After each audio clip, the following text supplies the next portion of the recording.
How does a tool of war, an extension of a soldier's very will, a thing of steel and precision crafted for one purpose and one purpose only, betray its master? This is not a question of mechanics, of a faulty firing pin or a jammed round. It is a question of impossibilities, of the moment when the rigid laws of physics bow before the profound weight of a mystery. It is the story of Sergeant Elias Vance, a man who built his entire world upon the cold, unyielding certainty of his rifle, only to watch that world shatter in his hands.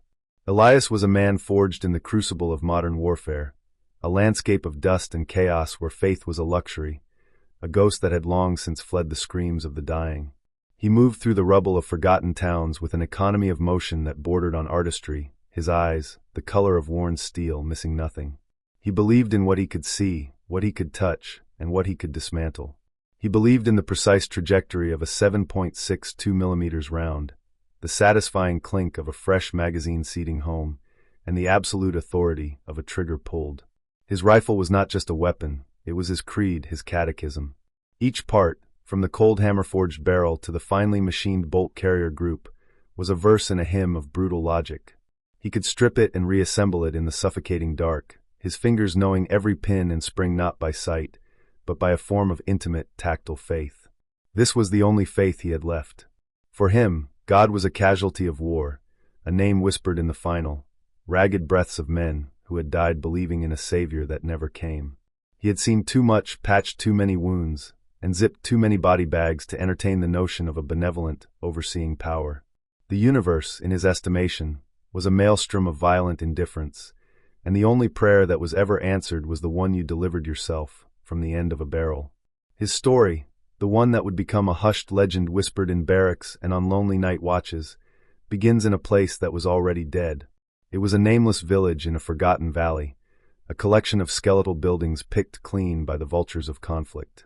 The air was thick with the ghosts of lives interrupted, a fine powder of pulverized concrete and shattered memories that coated everything. Elias and his platoon were tasked with a simple mission: to clear the village and establish an observation post in the highest remaining structure, the bell tower of an old stone chapel. It was this chapel, this single point of defiance in a landscape of surrender, where Sergeant Vance's war against the world would escalate into a war against heaven itself. The structure stood apart, not just physically but existentially.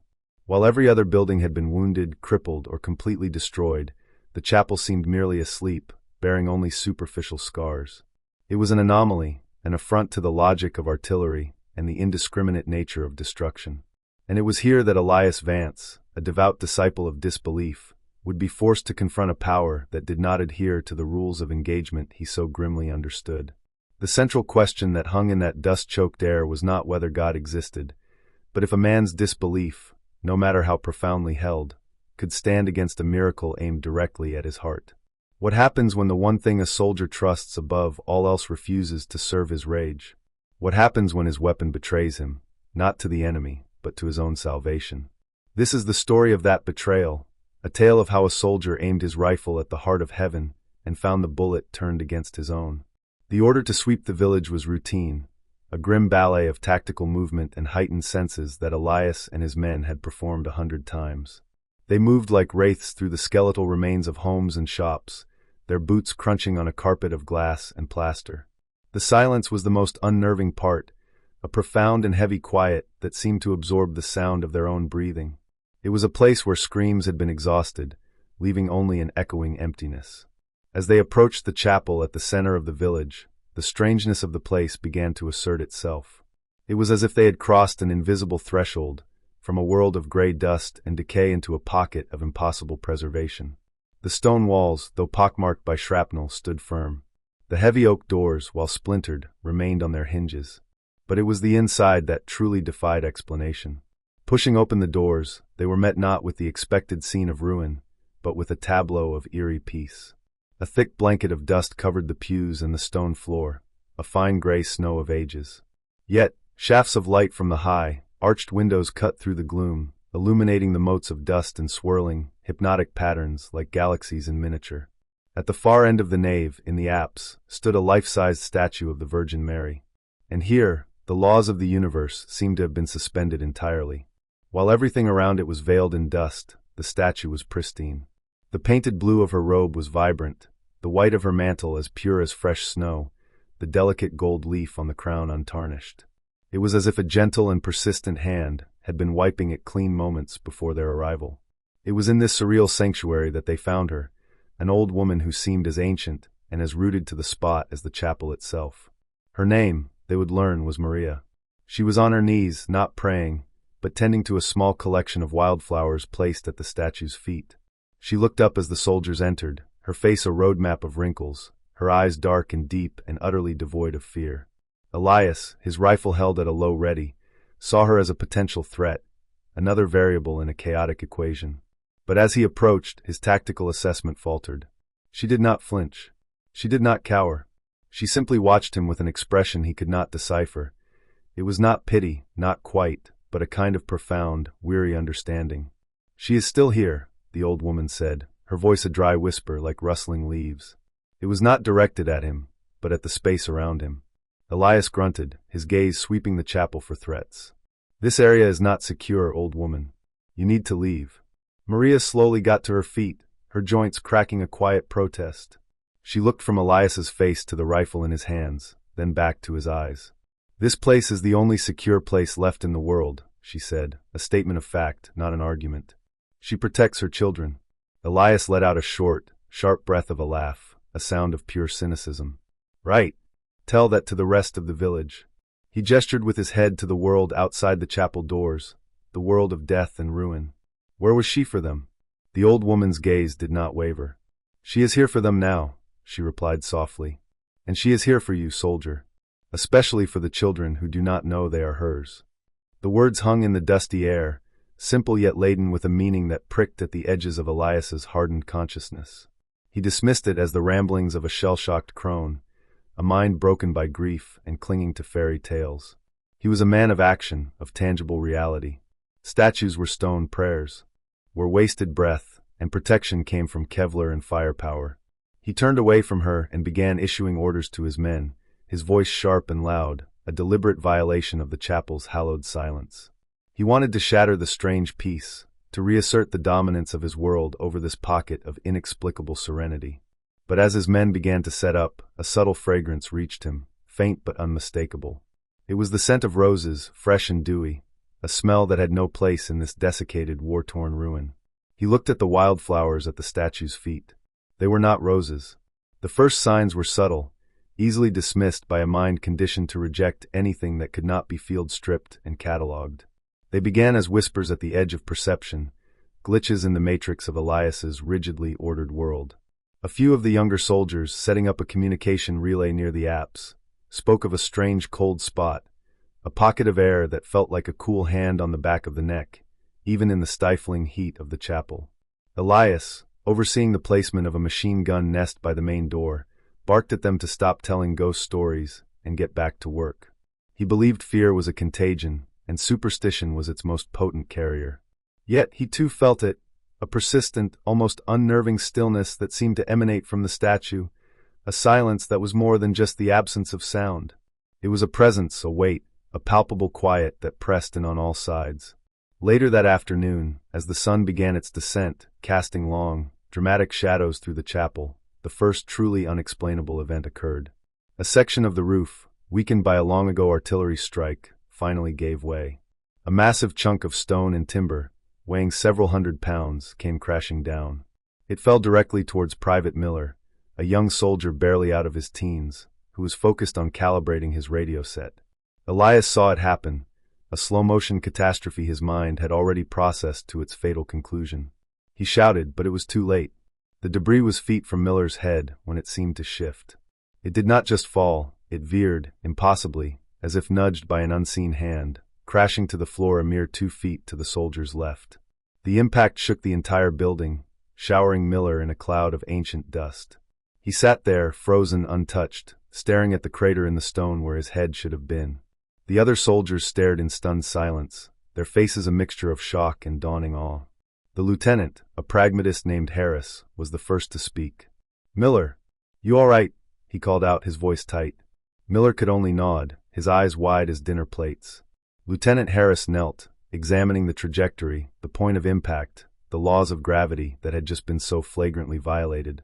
He looked up at the hole in the roof, then back at the crater, a deep frown creasing his brow. "Lucky break," he muttered, though the words sounded hollow, a desperate attempt to impose logic on the illogical.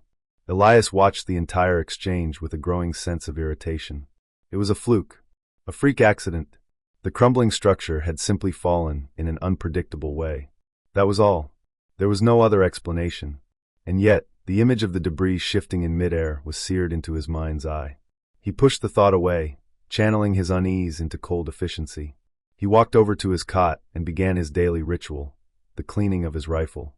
It was a meditative act for him, a reinforcement of his core beliefs. Steel was real. Carbon buildup was real. The precise mechanics of the bolt cycling were real. He laid the pieces out on a clean cloth, his movements practiced and fluid. But when he went to inspect the bolt, he saw something that made his hands freeze. A hairline fracture, almost invisible to the naked eye, had appeared on the locking lug. It was impossible. This weapon was his extension, meticulously maintained. He had inspected it just that morning. He ran his thumb over the tiny crack, a cold dread coiling in his stomach. He tried to reassemble the rifle, but the bolt wouldn't seat properly. It was jammed. For the first time in his decorated career, his M4, his symbol of certainty and control, had failed him. He worked at it for nearly an hour, his frustration mounting with every failed attempt, the cool steel feeling alien in his hands. It was just a mechanical failure, a stress fracture, a 1 in a million defect. He told himself this over and over, a desperate mantra against the encroaching tide of the unexplainable. But as he struggled with the broken heart of his weapon, that faint, impossible scent of roses seemed to grow stronger, filling the air around him, a silent, fragrant mockery of his crumbling certainty. The chapel, intended to be a temporary tactical outpost, quickly became something more, a schism running through the heart of the platoon. For some of the men, the younger ones especially, it became a sanctuary in the truest sense of the word. They were boys, thousands of miles from home, steeped in a daily reality of visceral fear and numbing violence. The serene, dust-filled quiet of the chapel, the impossible preservation of the statue, and the near miss with Private Miller were not just curiosities. They were signs, whispers of hope in a world that had gone silent. They began to speak in hushed tones of the miracle of St. Giles, as they'd unofficially named the village. They would find excuses to be near the apse, not praying overtly, but simply standing in the strange, peaceful aura of the statue. One soldier, a kid from Ohio named Peterson, who had the desperate believer archetype written all over his face, even confessed to Elias's second-in-command that he'd had the most peaceful night's sleep of his entire deployment on the chapel's cold stone floor. This burgeoning faith was, to Elias, a cancer. He saw it as a catastrophic failure of discipline, a vulnerability that would get them all killed. Faith made you soft. It made you look to the heavens for help when the real threat was on the ground, just beyond the wire. It was a drug, an opiate that dulled the razor-sharp edge of survival. His anger simmered, a low burn of contempt for their weakness.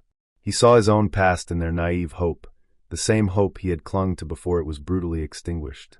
His breaking point came when he found Private Peterson attempting to light a small votive candle he'd found in a shattered crate, placing it at the feet of the Virgin Mary.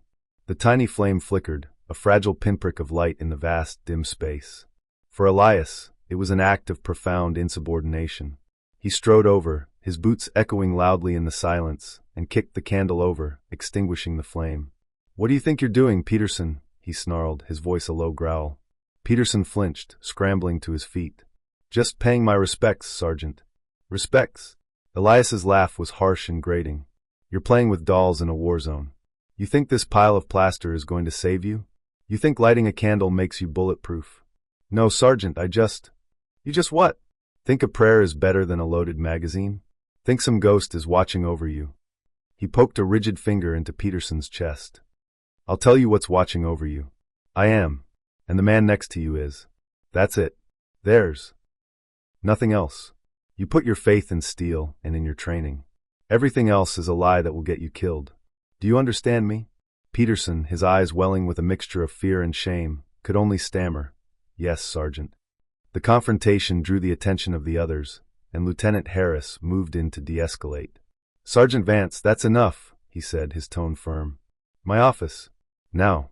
In the makeshift command post they had set up in the sacristy, the lieutenant, the voice of authority, faced Elias.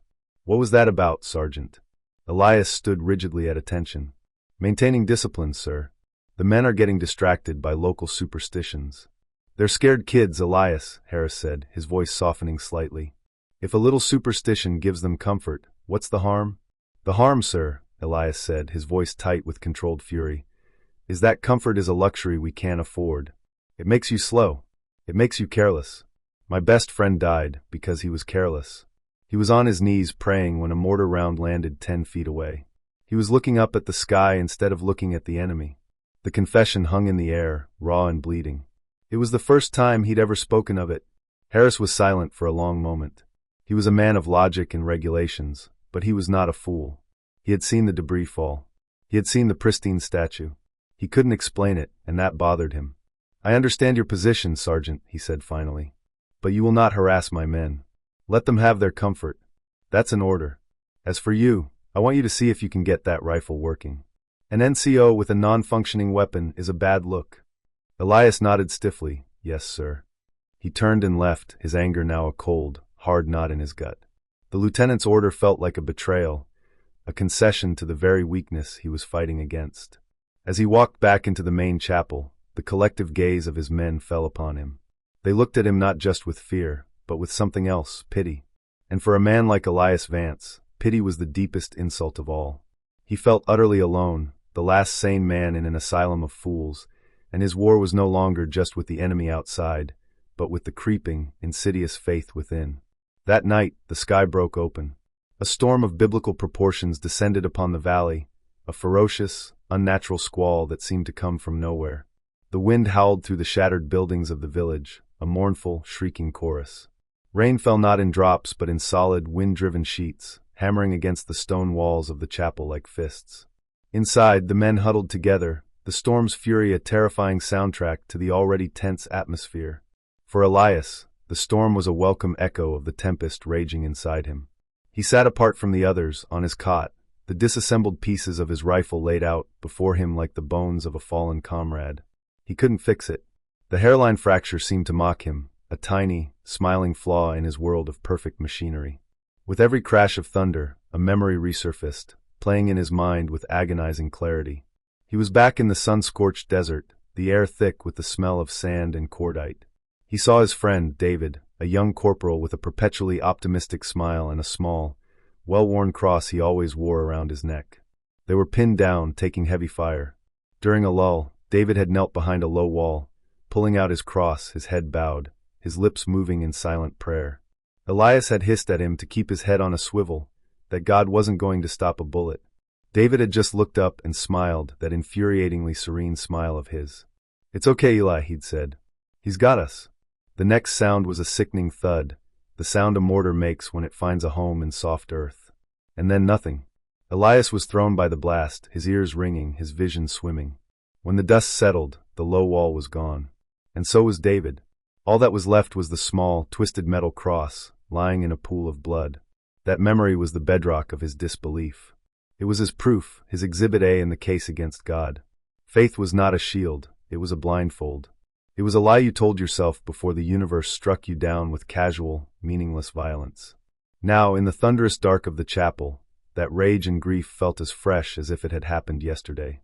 He looked across the nave at the statue of the Virgin Mary, barely visible in the intermittent flashes of lightning. Her serene, stone face seemed to be watching him, her painted eyes filled with a placid, infuriating calm. To him, she was the ultimate symbol of that lie. The silent, complicit face of a divine power that watched its children suffer and did nothing. She was the mother who had let David die.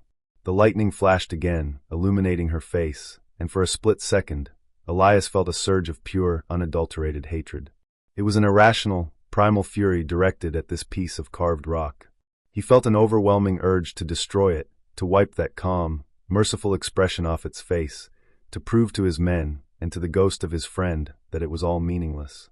The storm outside raged, a perfect mirror for the chaos in his soul.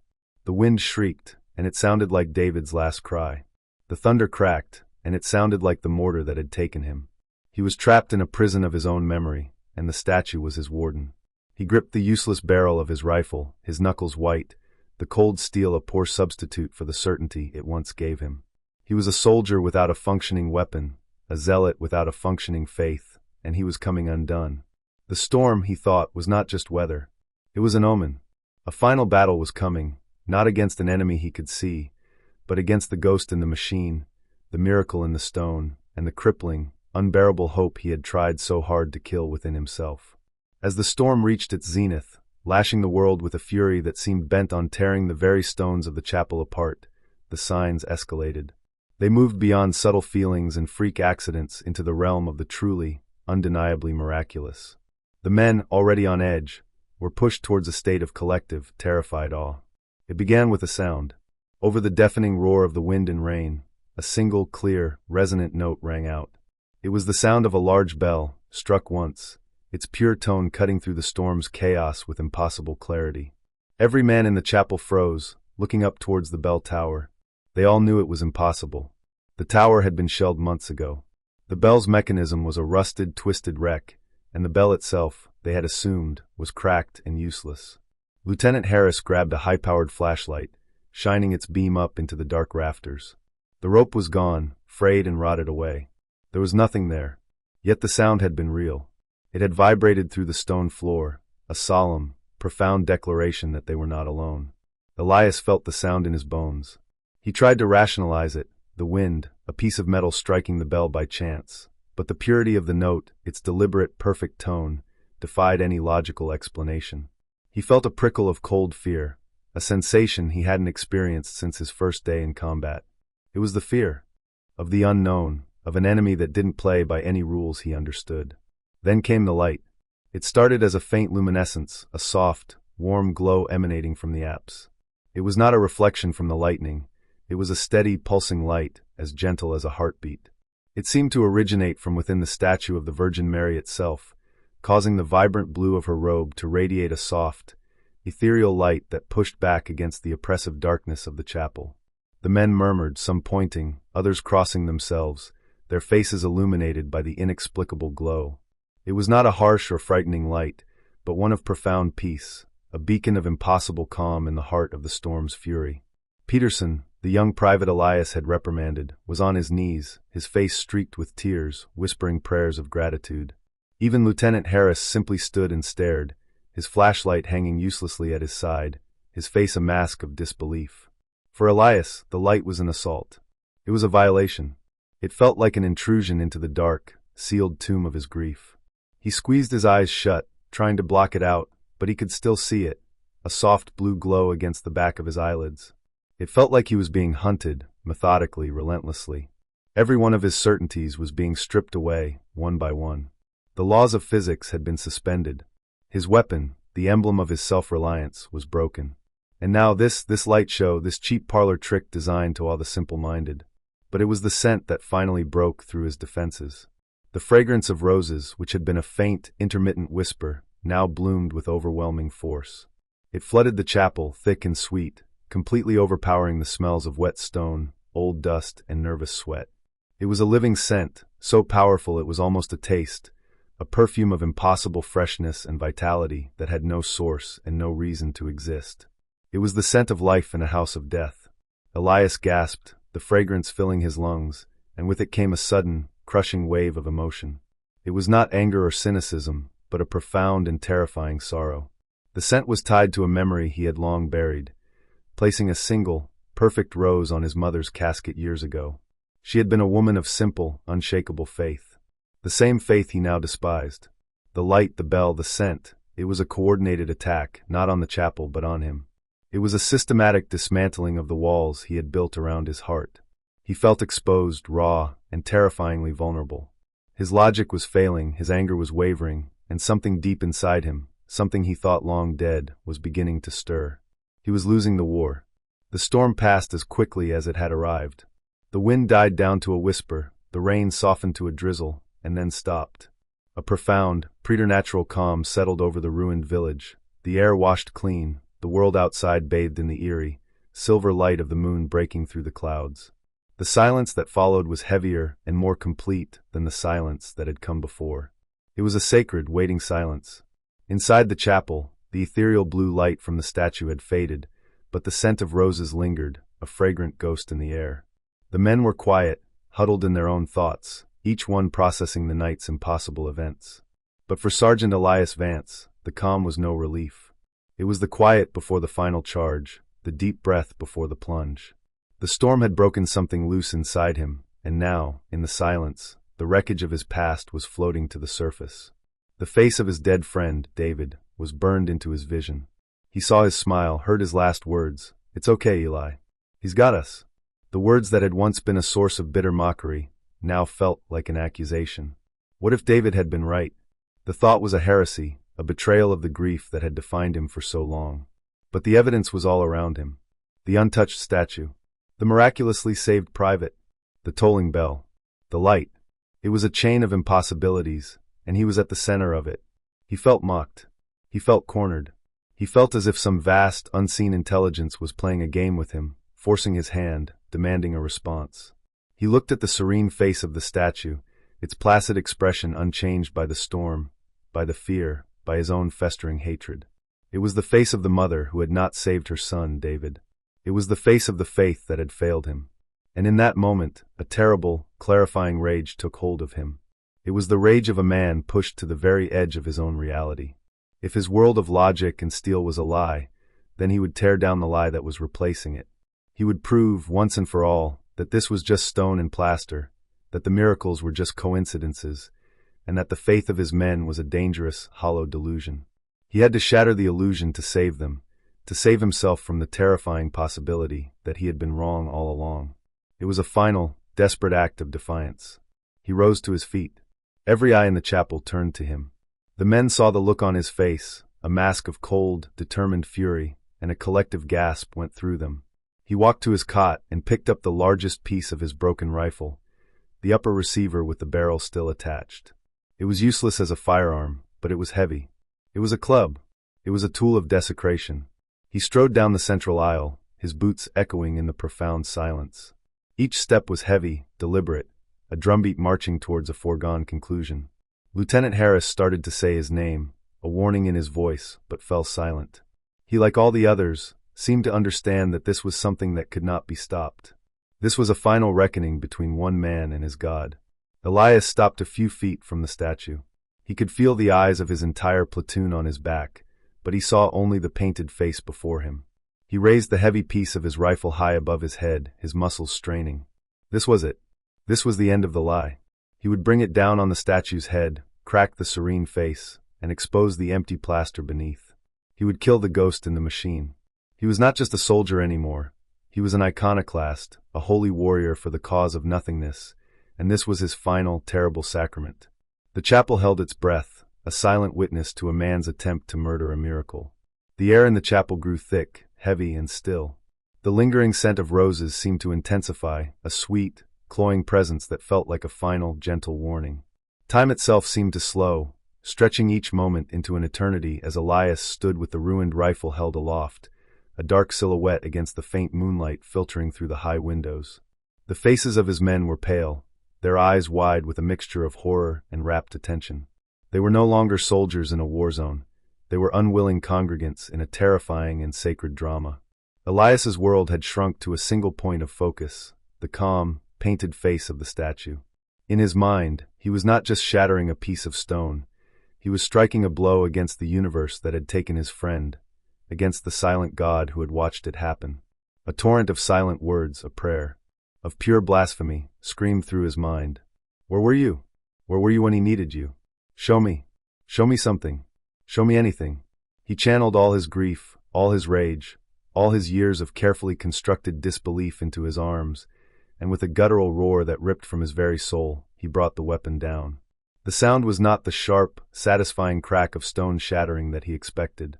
It was not a sound of destruction at all. It was a dull, sickening thud, followed by a series of sharp, metallic cracks that echoed through the chapel like a volley of gunfire. The heavy barrel of the rifle, the piece of hardened, forged steel, made contact not with the statue, but with an invisible, unyielding barrier a fraction of an inch from its surface. It was as if he had struck a wall of solid diamond. The force of the blow, with nowhere to go, rebounded back into the weapon itself. In his hands, the metal screamed. The barrel, designed to withstand the explosive pressure of thousands of rounds, bent into a grotesque, impossible angle. The receiver cracked, then split, breaking apart into jagged pieces.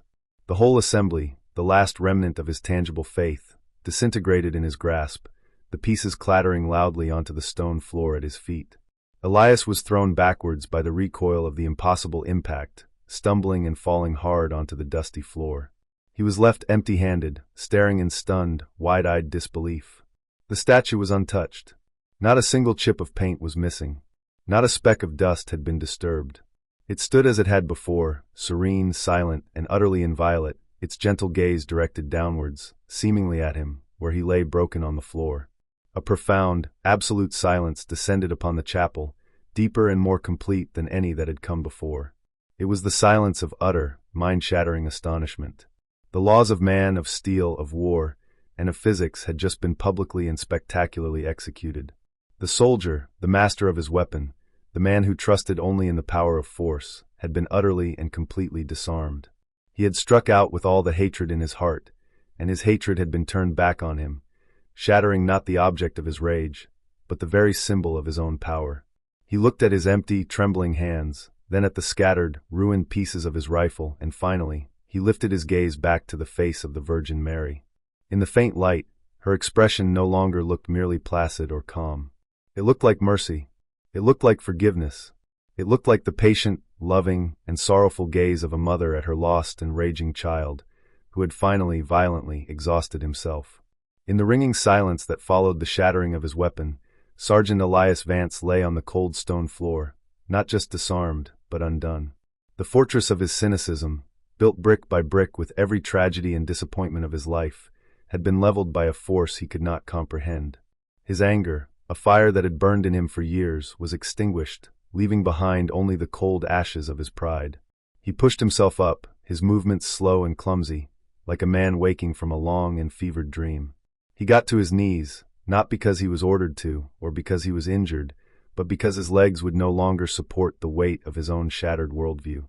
He was on his knees before the very thing he had sought to destroy. The platoon watched, frozen, as their hardened, formidable sergeant, a man they had both feared and respected for his unbending strength, knelt in the dust. This was not the posture of a soldier. It was the posture of a penitent. Elias looked at the statue, and for the first time, he did not see a symbol of a lie. He saw a profound and gentle truth. He felt the weight of her gaze, and it was not one of judgment, but of an infinite, unconditional love. He felt no fear, no anger, only a vast and overwhelming sense of peace, a peace that passed all understanding. It washed over him, cleansing the grit and grime not just from his skin, but from his soul. In that moment, the ghost of his friend David returned to him, not as a source of pain, but as a gentle presence. David's last words, "He's got us," replayed in his mind, and this time, they were not an accusation but a promise fulfilled. A single tear traced a path through the grime on Elias's cheek. It was followed by another, and then another. A quiet, ragged sob escaped his lips, the first sound to break the chapel's sacred silence. It was the sound of a wall breaking, of a dam giving way, releasing a flood of grief, guilt, and sorrow that he had kept locked away for years. He wept, not for his broken rifle or his shattered pride, but for the years he had spent at war with a God who had only ever offered him peace. He wept for his friend, for the men he had lost, and for the man he had become.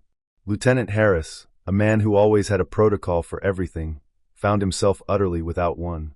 He saw the transformation on his sergeant's face, the raw, unshielded vulnerability, and he knew this was a moment far beyond the scope of his command. He turned to the rest of the platoon, his voice barely a whisper, but carrying the full weight of his authority. "Give him some room. Everyone back away. Give the sergeant some room."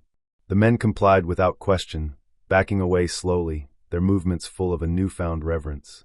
They averted their eyes, not out of awkwardness, but out of respect for the profound and private surrender they were witnessing. They had seen men break in combat, shattered by fear or injury.